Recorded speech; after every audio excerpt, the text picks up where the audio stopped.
Bonjour à tous, je voulais faire une petite vidéo quand même sur la monture Canon en APS-C, enfin la monture Canon en APS-C. Il n'y a qu'une monture Canon en hybride, c'est la monture RF, mais il y a des boîtiers APS-C qui sont sortis quand même depuis 2022 et il n'y en a pas qu'un. Donc ça a commencé avec le R7. Donc ce R7, c'est le haut de gamme APS-C chez Canon, comme avant en réflexe numérique, ils avaient des boîtiers haut de gamme APS-C aussi, chapeautés par le fameux 7D Mark II qui date d'un paquet d'années, mais en tout cas, voilà, c'est un peu l'esprit, quoi. Et donc derrière, on se disait, bon, bah, c'est cool parce que Canon, comme leur monture n'est pas ouverte, la monture RF, en tout cas, on se disait, bon, bah, au moins, ça veut dire qu'ils vont sortir petit à petit des objectifs APS-C. Ils vont peut-être déjà commencer par changer la monture de tous ceux qui avaient en monture M, parce qu'il y en avait quelques-uns quand même, malgré tout. Et puis, après, ils vont peut-être nous en sortir un ou deux quand même bien sentis, quoi, pour aller avec ce boîtier. Ben, écoutez, on est en juin 2023, que nenni. Alors pour le R7, en fait, on s'aperçoit petit à petit que l'idée de Canon, c'était que ce boîtier, finalement, soit plutôt acheté par ceux qui possèdent des Canon plein format, genre R6, R5 et compagnie. Et vous savez qu'en plein format, évidemment, on est un peu limité des fois en longue focale, parce que si on veut de la très longue focale, là, on va chercher des prix et surtout des encombrements délirants qu'en APS-C, évidemment, pour la même focale, on est moins encombrant. Ou alors, si on va chercher aussi encombrant, on va chercher là carrément des équivalents focales inaccessibles au plein format.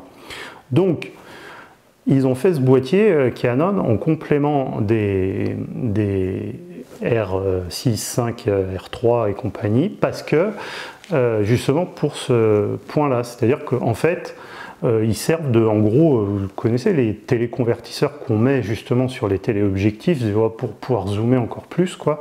Bah, là, c'est un peu l'esprit, c'est comme si vous aviez un super téléconvertisseur, parce que pour le coup, le téléconvertisseur, vous perdez quand même en qualité, vous perdez de l'ouverture aussi, forcément, bref, donc, et puis c'est pas donné non plus, alors que là, évidemment, avec ce boîtier, là, vous avez accès à plus de 30 mégapixels, ça vous diminue évidemment pas la qualité, alors un petit peu quand même par rapport à du plein format, notamment en haute sensibilité, mais enfin, ça reste quand même un super capteur, il n'y a pas de souci là-dessus. Et donc, il faut le voir comme ça, le R7, en fait. Et alors, c'est un peu triste pour tous ceux qui le voudraient en boîtier principal, parce que, non, c'est pas l'idée, et puis vous pourrez pas, au niveau objectif. Voilà, alors, bon, pour le R7, c'est embêtant, en tout cas, c'est embêtant, c'est dommage, voilà, c'est pas embêtant, c'est dommage qu'ils servent qu'à ça.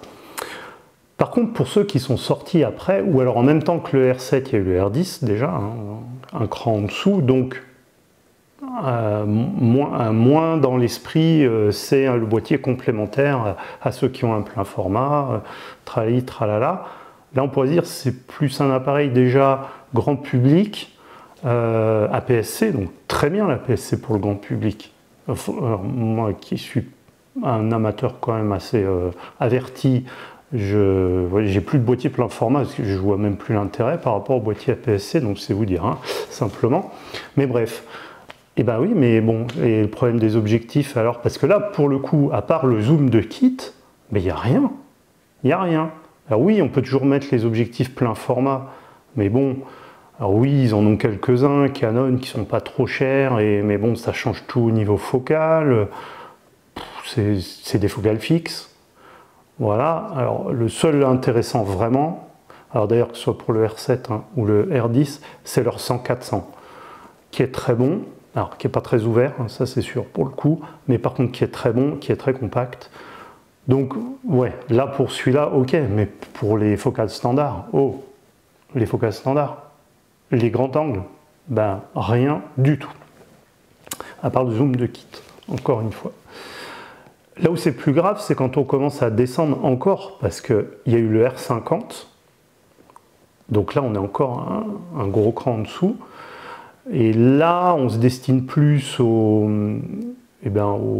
vidéastes, vous voyez ce que je suis en train de faire là, quoi. Par exemple, hein, tourner une vidéo YouTube, faire un petit vlog, voilà. Bah ouais, mais là, si vous n'avez pas un grand angle, vous pouvez pas, quoi. Et là, ils ont enfoncé le clou en sortant le R100. Donc encore un nouveau boîtier APS-C. Alors celui-là, par contre, on va en parler vite fait, je vois pas l'intérêt. Là, pour le coup, autant mettre les, je sais plus, 200 € de plus pour avoir le R50, parce que là, le R100, il y a tellement de trucs en moins.